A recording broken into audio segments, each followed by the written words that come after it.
A small dirty boy in torn clothes stands in the richest mansion in Lagos.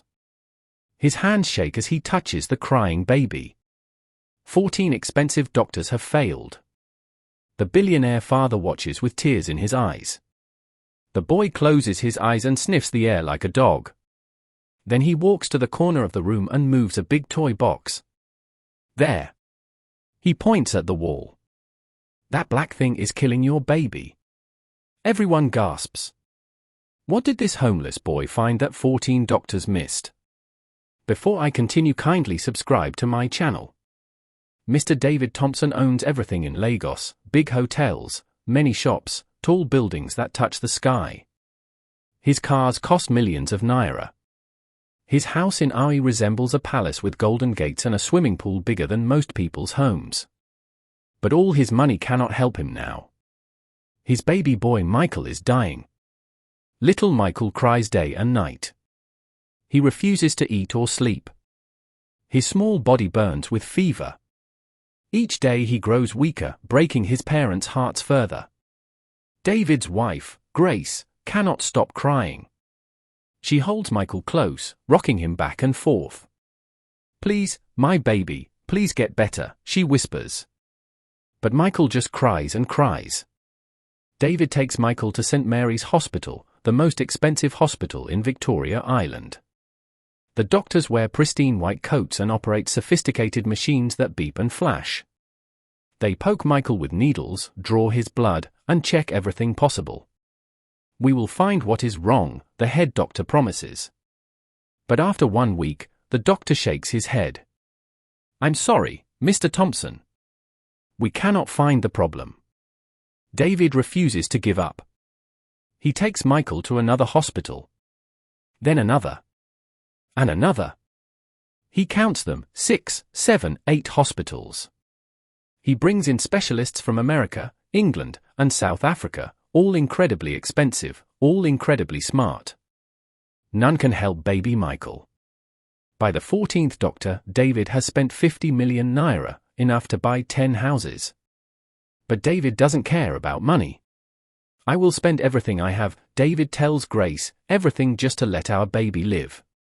Grace stops eating. She sits by Michael's bed day and night, her eyes red from crying, her body growing thin. The household staff whisper with worry, they've never seen their madam like this. David goes to his office but cannot work. His employees hear him crying, the richest man in Lagos, crying like a child. What kind of sickness is this? David asks God. Why can't anyone help my son? Before I continue, kindly subscribe to my channel. Michael grows so weak he can barely open his eyes. His little chest moves up and down, but very slowly. The nurses David hired shake their heads sadly, believing Michael will die soon. One hot afternoon, David leaves another hospital, another failure, another doctor who cannot help. Exhausted and heartbroken, he sits in his car as Ibrahim, his driver, navigates through Lagos traffic. They stop at a traffic light on Eco Bridge. David stares out the window, not really seeing anything. Then something catches his eye. Under the bridge sits a small boy in torn clothes with holes everywhere. No shoes on his dirty feet, his hair rough and uncombed, clearly a street child. But this boy isn't begging or sleeping. He's doing something strange. The boy mixes green leaves and brown roots in a small bowl. An old woman sits beside him with a large, painful-looking sore on her arm, crying softly. David watches as the boy carefully applies his green mixture to the woman's sore, speaking to her gently like a real doctor. After a few minutes, something remarkable happens. The woman stops crying. She smiles and touches the boy's head with her good hand, thanking him. "Stop the car," David tells Ibrahim suddenly. "So?" Ibrahim is confused. "Yes." "Stop now." Ibrahim parks the car. David gets out. Pedestrians stare as this wealthy man in expensive clothes exits his luxury car on Eco Bridge. David approaches the boy. Up close, he can see the child is very thin, perhaps 10 years old, but his eyes shine with intelligence. "Hello, small boy," David says. What are you doing? The boy looks up, unafraid of the rich man. Good afternoon, sir. I am helping this mama. She has pain, so I made medicine for her. Medicine from leaves. David kneels down to see better. Where did you learn this? The boy smiles shyly. My grandmother taught me, sir, before she died. She was a great healer in our village. She knew all the plants, which ones stop pain, which ones stop fever, which ones heal wounds. Every day she taught me. I remember everything. What is your name? Peter, sir. Where are your parents, Peter? The smile disappears from Peter's face. My mama died when I was born, sir. My papa died 3 years ago. Then my grandmother brought me to Lagos to find work, but she got sick and died too. I had nowhere to go, so I stayed on the streets. But I still remember everything grandmother taught me about healing. David looks at the old woman. Her sore already looks better, less red, no longer causing her pain. Something speaks to David's heart, maybe God, maybe desperate hope. He makes a decision. Peter, I have a baby boy. He is very sick. Very, very sick.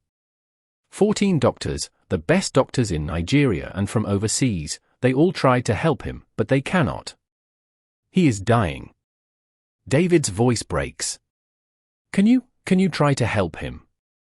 Peter is quiet for a moment. He looks at David's expensive clothes, his shiny shoes, his big car. Then he looks at his own dirty hands and torn shirt. Sir, I am just a street boy. Those doctors know many things that I don't know. But you know things they don't know, David says. Please, I am begging you. Just try. What do I have to lose? Peter nods slowly. Okay, sir. I will try. But I must see the baby first. When David brings Peter to his mansion, Grace nearly faints with shock. David, what is this? Why are you bringing a street child into our home? She stares at Peter's dirty clothes and bare feet with wide eyes. Grace, please. David holds her hands. We have tried everything, 14 doctors. Let us try this. What if God sent this boy to help us? Grace looks at her husband's desperate face, then at Michael's room where their baby lies dying. She closes her eyes and nods. Okay, let him try. The household staff clean Peter thoroughly, his first real bath in months. They feed him hot jollof rice and chicken, which he devours like he hasn't eaten in days, because he hasn't. They give him clean clothes that fit properly. Then Peter enters Michael's room. It's beautiful, a large bed, expensive toys everywhere, soft carpet, air conditioning making it cool, everything a baby could want. Peter approaches Michael's bed slowly. The baby lies there so small, so weak, breathing softly and slowly, his skin pale. Peter gently touches Michael's forehead. He checks the baby's tongue, smells his breath, techniques his grandmother taught him. He presses Michael's stomach softly to feel it. Grace and David watch nervously. The household staff peek through the doorway. Then Peter does something unexpected. He gets on his hands and knees and starts sniffing the air like a dog. He sniffs near the bed, near the window, in every corner of the room. What is he doing? Grace whispers. Peter moves to the corner where a big toy box sits. He sniffs there, his nose wrinkling. He pushes the heavy toy box away from the wall. There. Peter points at the wall behind the toy box. Everyone rushes over to look. On the wall, hidden where the toy box was, black spots spread like dark fingers across the white paint. Black mold. It smells bad, like old wet clothes left in a corner. This is the poison, Peter says. This bad thing makes poison that goes into the air. The baby breathes it every day, every night. It goes into his body. That's why he is sick. That's why he cannot get better. Grace covers her mouth. Oh my God. The toy box has been there since before Michael was born. We never moved it. David can't believe it. All those doctors, all those tests, all those machines, and nobody checked the walls. They checked the baby, sir, Peter says quietly. But they did not check where the baby lives. David remembers now. 3 months ago, there was a small leak in the wall. A plumber fixed it, but nobody checked if mold grew behind the furniture afterward. We must move the baby now, Peter says urgently. Away from this poison. Grace quickly picks up Michael, carrying him to another bedroom far from the mold. Peter runs outside to the garden. He moves quickly among the plants, picking neem leaves, bitter leaf, bark from the dogaro tree, and other plants David doesn't recognize. In the kitchen, Peter boils water and adds all the leaves and bark. The water turns dark green, releasing a strong medicinal smell. After it cools slightly, Peter gives baby Michael a few drops on his tongue. Michael makes a face but swallows it. Peter also crushes some leaves into a paste, which he rubs on Michael's chest and back, directly over his heart and lungs. What does this do? Grace asks, watching everything carefully. The poison from the mold is inside the baby's body now, madam, Peter explains. In his chest, in his blood. This medicine will help push the poison out. It will help his body fight and become strong again. How long will it take? David asks. Maybe 3 days, sir. Maybe 4.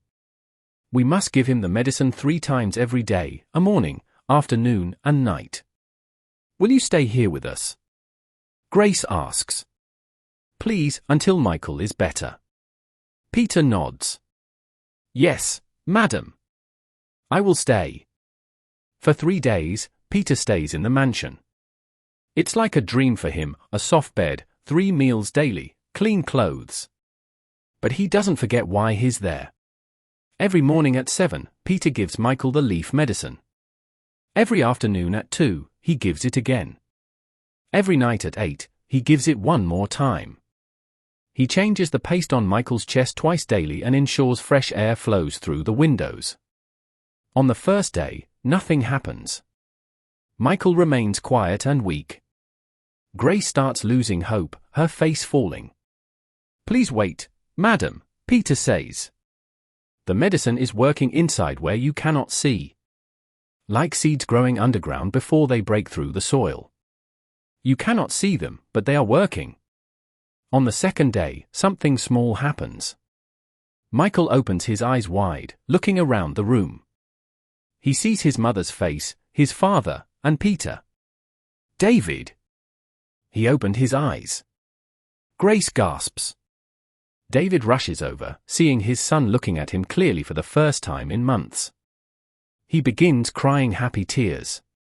This is good, but we must continue, Peter says. 2 more days. On the 3rd day, the miracle happens. Peter arrives to give Michael his morning medicine but hears something new, silence. The terrible crying that never stopped has stopped. Peter rushes to Michael's bed. Grace and David come running too. Michael lies there looking up at them. And then he smiles, a real baby smile. His little face lights up like the sun emerging from behind clouds. Michael! Grace screams with joy. She picks him up carefully. Michael feels different. His body isn't hot anymore, the fever is gone. His skin has healthy pink color again. And then Michael laughs, a beautiful baby laugh. His little hands reach for his mother's face. Grace hugs Michael, crying and laughing simultaneously. David falls to his knees, lifting his hands toward heaven. Thank you, God. Thank you. Thank you. He's crying so much he can barely speak. All the household staff hear the commotion and come running. When they see baby Michael awake and laughing, they start dancing and singing. Everyone celebrates. Michael reaches for a toy, grabs it, and puts it in his mouth, making happy baby sounds. He wants to eat, Grace says. She quickly gets Michael's bottle. Michael drinks all the milk eagerly, the first time he's eaten properly in months. David walks over to Peter, who stands quietly in the corner watching everyone celebrate with a small smile. David kneels before the homeless street child. "Peter," David's voice shakes with emotion. "You saved my son. You did what 14 doctors with all their degrees and machines could not do. You did the impossible."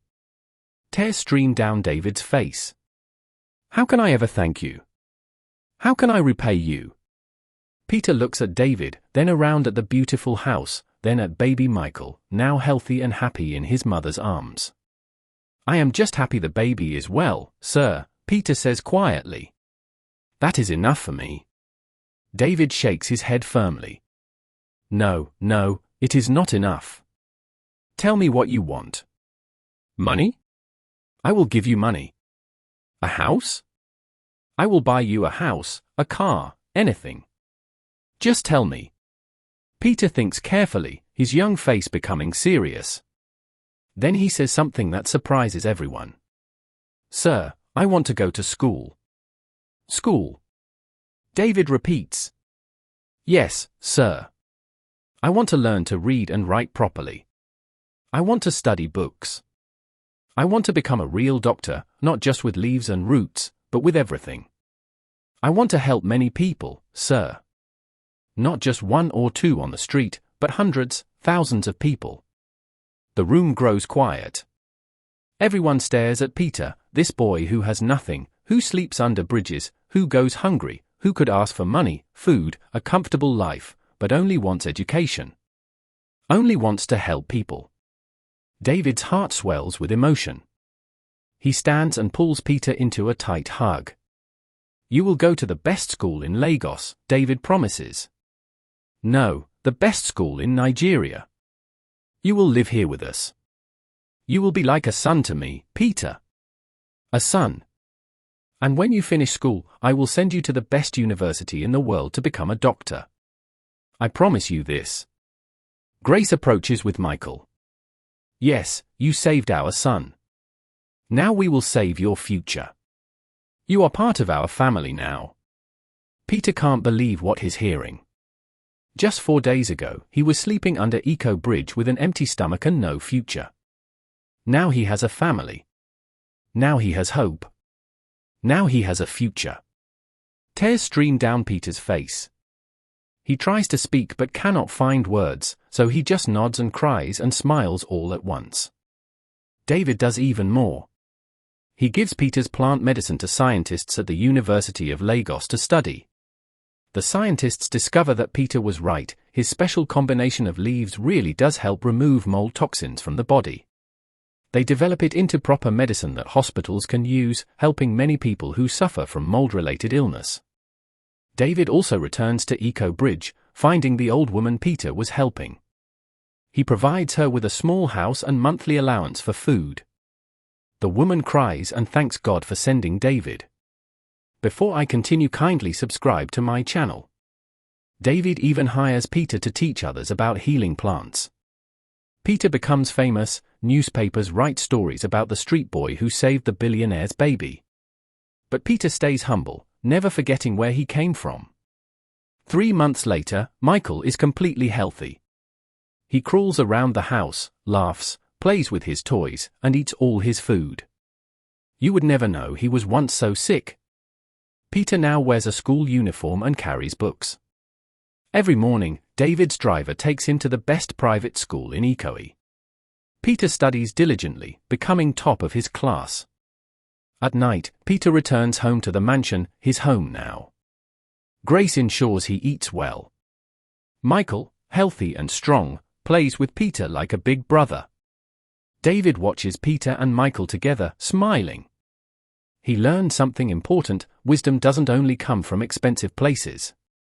Sometimes the greatest knowledge lives in the smallest person. Sometimes God hides the answer in places we would never think to look. All those doctors with their degrees, machines, and expensive bills couldn't help. But one small homeless boy with a big heart and his grandmother's wisdom did the impossible. And that is how a street boy became a son. How ancient wisdom saved modern medicine. And how the richest man in Lagos learned that the greatest treasures in life cannot be bought, they must be discovered with an open heart. Thank you for watching. Kindly subscribe to my channel and leave your thoughts and comments below. Thank you for your support.